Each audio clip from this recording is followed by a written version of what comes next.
Alright guys, welcome back to the Wet Mammal channel. Today we're getting stuck into something a little bit different, but I think you're going to like it.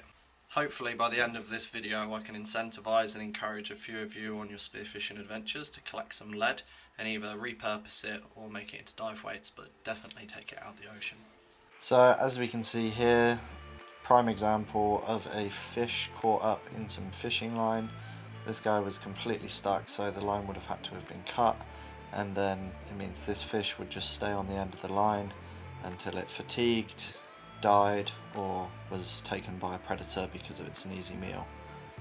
So it's pretty sad. I really tried to unhook this guy. I'm not too good with getting fish hooks out because I don't line fish, but managed to cut him free with a bit of line hanging out, but yeah, at least he can live. Here's a prime example of just lead and squid jigs and so on caught up in Conjervoi. Almost always finding this stuff in Conjervoi and on weedy reef where it just gets tangled. I'm not sure what the hell's going on here, but that's a hell of a lot of weight. So yeah, struck gold. So another bit, just removing more fishing line. I've seen seals and turtles get caught up in this stuff, so I always try and remove it. Usually I cut the hooks off the end, but sometimes I'll just use it to hook on. Here I've shot a nice trumpeter, and bingo. Showing off the trumpeter, and yeah, discovered some fishing line. Got it out of the ocean. Good stuff. Two little cute balls. Awesome.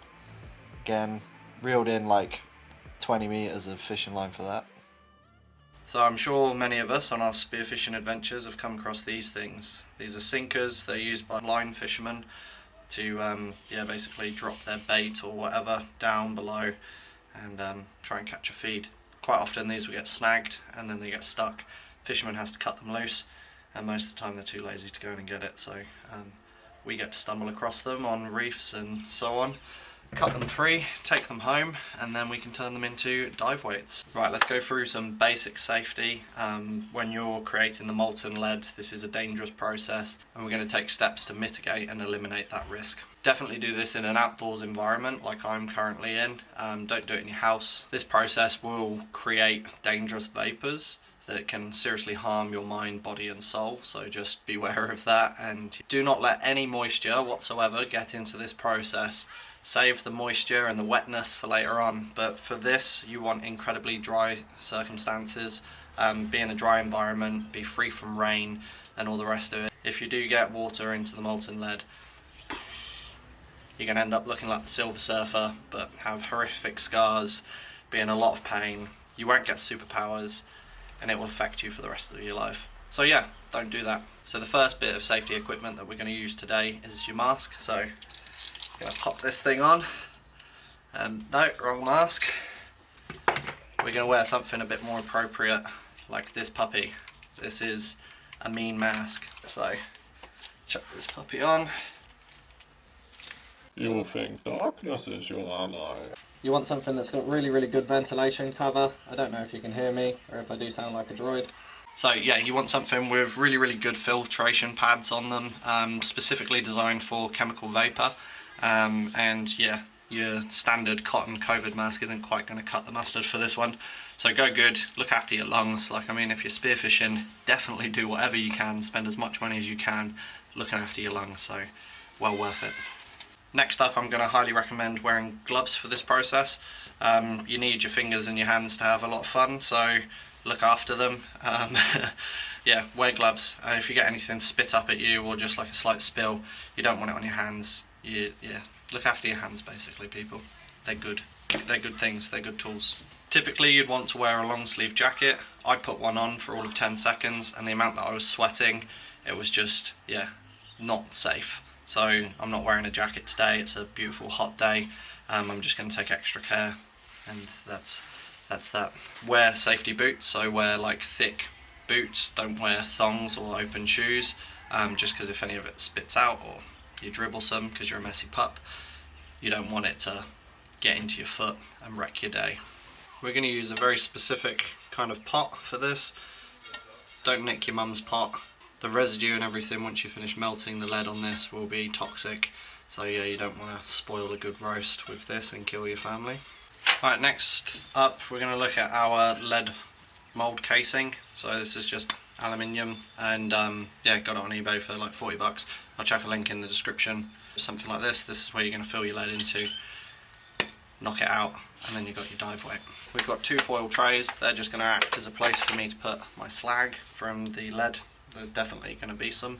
Then we're going to use a small bit of wax. This is going to act to basically clean up the remaining of the impurities and just burn them off, so yeah, draw out carbons and so on. So just a little bit of wax. You can use candle wax, that is literally off the back of a candle, so happy days. And then last but not least, we've got our spoon. This is just going to be used to remove any impurities from the top of the lead. From here the process is simple. We get the lead up to 327.5 degrees, which will melt it. We then scoop off the excess, ditch the slag, and then yeah, we'll eventually come up and we'll pour into the mould, and then that'll be that. Okay, so we've got our lead in here, which is great.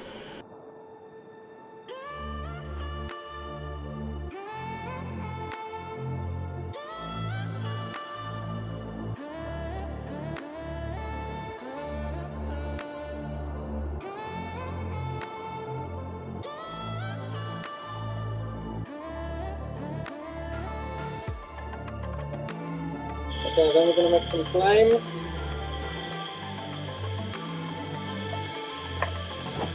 Whew.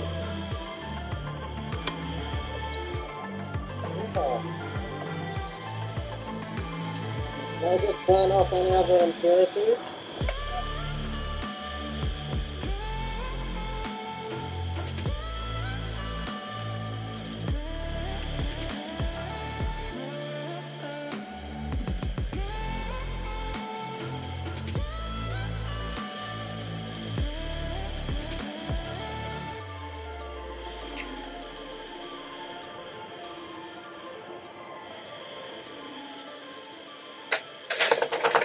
Okay, now we come to the pour, so we're just going to gently pour him on in, right up to the top, and then we're just going to wait for that to set. Do not use your finger to see if it's solidified and cooled down, just wait. Right, so we'll just go the last one.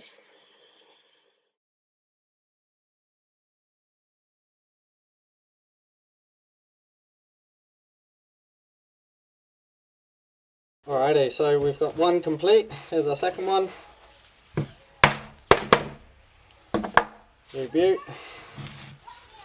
There are 2 dive weights. Not too bad if you ask me. What you might want to do is just clean up the backs.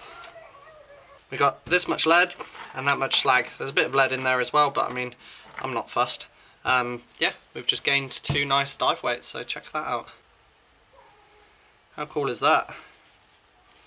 And then on the back, not too bad, but what we'll do is we'll just basically smooth that off, and we're going to coat these in rubber eventually, but I'll save that for another day. So 2 brand new dive weights, good to go. So there we have it. Thank you to the fishermen who couldn't be asked to go and get their weights. I've now got 2 new dive weights for my belt, which is absolutely awesome. Happy days. I will coat these in a rubber or a silicone, basically just to give them a bit more protection, and if you've got any sharp edges or anything like that on the backs, you can just sand them through. Lead is very soft, it's very malleable material, so that's cool. So there we have it, guys. This is our dive weights that we've repurposed from fisherman's lead, benefiting the ocean by giving it a clean out and benefiting ourselves by gaining some extra dive leads.